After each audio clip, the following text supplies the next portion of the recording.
আমি এনসিপি এই রাজনীতিতে এই অংশগ্রহণ এবং এই জাতিকে নেতৃত্ব দেওয়াকে আবারও মনে করে আমাদের জন্য একটি রাজনৈতিক বিশাল বিজয়। গণতন্ত্রের মাঠে শত ফুল ফুটবে, অনেক ফুলকে আমরা দেখেছি যারা শুধু রাজনৈতিক সাইন ফুল হিসাবে ব্যবহৃত হয়, কিন্তু এনসিপি যেন সত্যিকার অর্থে এদেশের মানুষকে প্রতিনিধিত্ব করে, এদেশের জনমানুষের আকাঙ্ক্ষাকে ধারণ করে। 2024 জুলাইয়ের ছাত্র গণ অভ্যুত্থানের শহীদের প্রত্যাশা এবং আকাঙ্ক্ষাকে যেন বাস্তবায়ন করে, সেই রকম রাজনীতি তারা করবে। এবং তাদের ম্যানিফেস্টো দেখে আমি উৎসাহিত হয়েছি। পুরো ম্যানিফেস্টো আমার মনে না থাকলেও আমি সেই ম্যানিফেস্টোর দিনে নাহিদের দাওয়াত পেয়েছিলাম, যেহেতু আমি নির্বাচনী এলাকায় ছিলাম সেজন্য আসতে পারিনি। মনোযোগ দিয়ে আমি ইশতেহারটা দেখেছি।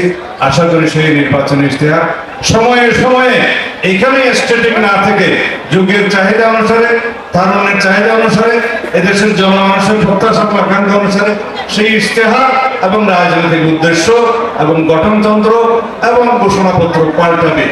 যে ঘোষণাপত্র এবং উদ্দেশ্য রাজনীতিতে এক জায়গায় দাঁড়িয়ে থাকে, তারা কখনো রাজনীতিতে এগিয়ে যেতে পারে না।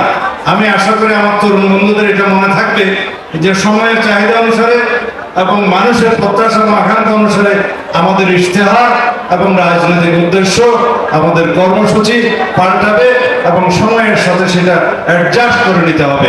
তাহলে এই রাজনীতিতে টিকে থাকা যাবে। রাজনীতি কোনো স্ট্যাটিক বিষয় নয়, সেটা গতিশীল বিষয়। আমাদের সেই গতিশীলতাকে মেনে নিতে হবে। ইনশাআল্লাহ আমরা সবাই জাতীয় স্বার্থে এক থাকবো। জাতীয় সংসদে আমাদের মধ্যে তর্ক হবে, বিতর্ক হবে, বহুমত হবে, কিন্তু জাতীয় স্বার্থে আমরা ঐক্যমতে থাকবো এবং জাতীয় স্বার্থকে প্রাধান্য দিয়ে আমরা জাতীয় সংসদকে আলোচনার কেন্দ্রবিন্দুতে পরিণত করব। আগে আমি বলতাম জাতীয় সংসদটা ছিল বিন্দু, কেন্দ্র ছিল অন্য জায়গায়, গণভবনে। সুতরাং আমরা সেই জায়গা থেকে বেরিয়ে এসেছি। এখন জাতীয় সংসদ হবে আলোচনার কেন্দ্রবিন্দু। জাতীয় সমস্ত ইস্যুতে সেটা আমরা আলোচনা করে বিতর্কের মধ্য দিয়ে আমরা জাতিকে একটি দিক নির্দেশনা দিতে পারবো। এই জাতির চাহিদা অনুযায়ী, প্রত্যাশা অনুযায়ী, আমাদের শহীদের আকাঙ্ক্ষা এবং প্রত্যাশা অনুযায়ী।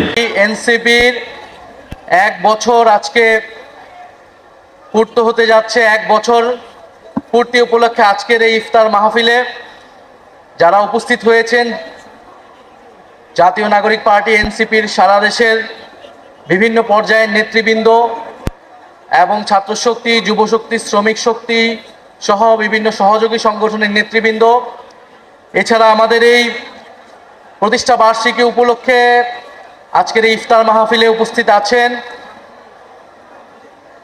বাংলাদেশ গণপ্রজাতন্ত্রী সরকারের প্রধানমন্ত্রীর উপদেষ্টা জনাব মাহাদি আমিন, উপস্থিত আছেন বাংলাদেশ জামাত ইসলামীর সম্মানিত সেক্রেটারি জেনারেল মিয়া গোলাম পরোয়ার, এবং উপস্থিত আছেন বাংলাদেশ গণপ্রজাতন্ত্রী সরকারের সড়ক ও পরিবহন মন্ত্রী এবং ঢাকা 10 আসনের এমপি শেখ রবিউল আলম। এছাড়া 11 দলীয় জোটের বিভিন্ন দলের নেতৃবৃন্দ, গণ অধিকার পরিষদের নেতৃবৃন্দ, আমার বাংলাদেশ পার্টি এবং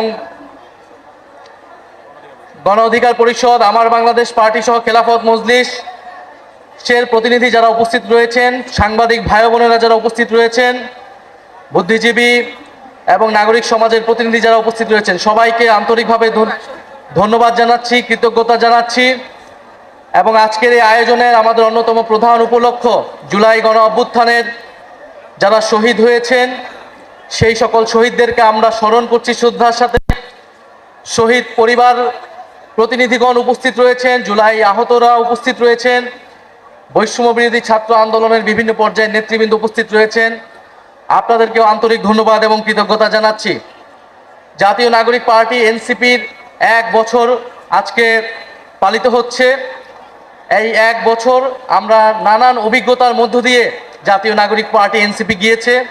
শুধু এনসিপি নয়, পুরা বাংলাদেশই আসলে এই 1 বছর বহুমাত্রিক অভিজ্ঞতার মধ্যে দিয়ে গিয়েছে। আপনারা জানেন গণ অভ্যুত্থান পরবর্তী একটি সময়, সেই সময়কে ধারণ করে বাংলাদেশকে এগিয়ে দিতে যে নেতৃত্ব প্রয়োজন, এনসিপি তার জায়গা থেকে সেই চেষ্টা করেছে। আমাদের আজকের এই প্রতিষ্ঠা বার্ষিকীর যে প্রতিপাদ্য, যে দেশ আর যাবে নতুন পথে, ফিরবে না আর ফ্যাসিবাদে, আমরা মনে করি ফ্যাসিবাদ থেকে আমরা বেরিয়ে এসেছি।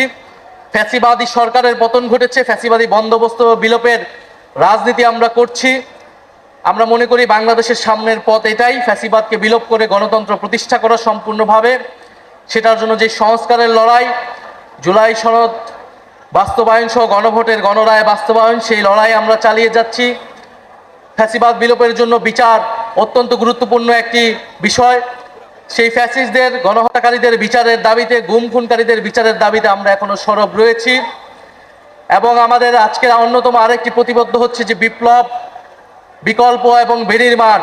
আমরা মনে করি যে বিপ্লবের শক্তি থেকে বিকল্প তৈরি হয়েছে, যেই বিকল্প বাংলাদেশকে বিনির্মাণ করতে চায়। এনসিপির পথ চলা 1 বছর হলেও এনসিপির পিছনে অনেক বড় প্রেক্ষাপট রয়েছে। আমরা আজকে স্মরণ করছি 2013 সালের হেফাজত ইসলামের যে আন্দোলন, আলেম ওলামাদের উপরে যেই নির্যাতন, নিপীড়ন, গণহত্যা হয়েছিল। 18 সালের কোটা সংস্কার এবং নিরাপদ সড়ক আন্দোলন, ভ্যাট বিরোধী আন্দোলন এবং পিলখানার যে এবং জুলাই গণ অভ্যুত্থান, বৈষম্যবিরোধী ছাত্র আন্দোলনের নেতৃত্বে সংগঠিত হয়েছিল। এই প্রেক্ষাপটের ভিত্তিতেই জাতীয় নাগরিক পার্টি এনসিপি গঠিত হয়েছিল। গত বছর 2025 সালের 28শে ফেব্রুয়ারি এনসিপি 28শে ফেব্রুয়ারি প্রতিষ্ঠিত হলেও গণ অভ্যুত্থানই আসলে আমাদের শেকড়। গণ অভ্যুত্থান থেকে আমাদের যাত্রা শুরু হয়েছে। আমরা সামনের দিকে এগোতে যাই। সামনে স্থানীয় সরকার নির্বাচন। আমরা স্থানীয় সরকার নির্বাচন দ্রুত হবে সেই প্রত্যাশা রাখবো। সারা দেশে এনসিপির প্রতি আহ্বান থাকবে যে আপনারা স্থানীয় সরকার নির্বাচনের প্রস্তুতি নেন। তৃণমূল সংগঠনকে আমরা শক্তিশালী গড়ে তুলতে চাই। এবারের নির্বাচনে 6টি আসন আমরা বিজয় লাভ করেছি। আমরা এটাতেই সন্তুষ্ট নই। আমরা সামনের দিনগুলোতে আমাদের এই অর্জনকে আমরা বৃদ্ধি করব। আগামীর সংসদ দ্রুত সময়ের মধ্যে সংস্কার পরিষদ হবে এবং অন্তর্বর্তী সরকারের যত আইন তারা পাশ করেছে, যত অধ্যাদেশ রয়েছে, সেটাকে ইন্ডিমনিটি দেওয়া হবে, সংসদ সেটাকে অনুমোদন করবে, সেই প্রত্যাশা আমরা রাখছি। আর আজকের এই আমাদের আয়োজনে বাংলাদেশ গণপ্রজাতন্ত্রী সরকারের প্রধানমন্ত্রী জনাব তারেক রহমান, উনি শুভেচ্ছা বার্তা জানিয়েছেন। বিরোধী দলীয় নেতা এবং বাংলাদেশ জামাত ইসলামের সম্মানিত আমির জনাব শফিকুর রহমান এমপি, উনি শুভেচ্ছা বার্তা জানিয়েছেন। ওনাদের প্রতিও আমরা ধন্যবাদ এবং কৃতজ্ঞতা জানাচ্ছি। সর্বোপরি যারা অক্লান্ত পরিশ্রম করেছেন গত 1 বছর ধরে, জাতীয় নাগরিক পার্টি এনসিপির তৃণমূল সহ কেন্দ্রের বিভিন্ন পর্যায়ে নেতাকর্মী, এই নির্বাচনে যারা সহায়তা করেছেন আমাদেরকে, বাংলাদেশের সাধারণ মানুষ যারা আমাদেরকে ভোট দিয়েছেন, তাদের প্রতি কৃতজ্ঞতা জানাচ্ছি। আপনারা দোয়া করবেন যাতে সামনের দিনগুলোতে আমরা ঐক্যবদ্ধভাবে বাংলাদেশকে এগিয়ে নিয়ে যেতে পারি, একটি বৈষম্যহীন গণতান্ত্রিক বাংলাদেশ প্রতিষ্ঠা করতে পারি। আসসালামু আলাইকুম। আরো বেশি জনপ্রিয় করে তাদেরকে আরো বেশি সংসদে সংখ্যাগরিষ্ঠতা দিবে, এই প্রত্যাশা ব্যক্ত করে শেষ করছি। আল্লাহ হাফেজ। বাংলাদেশ জিন্দাবাদ।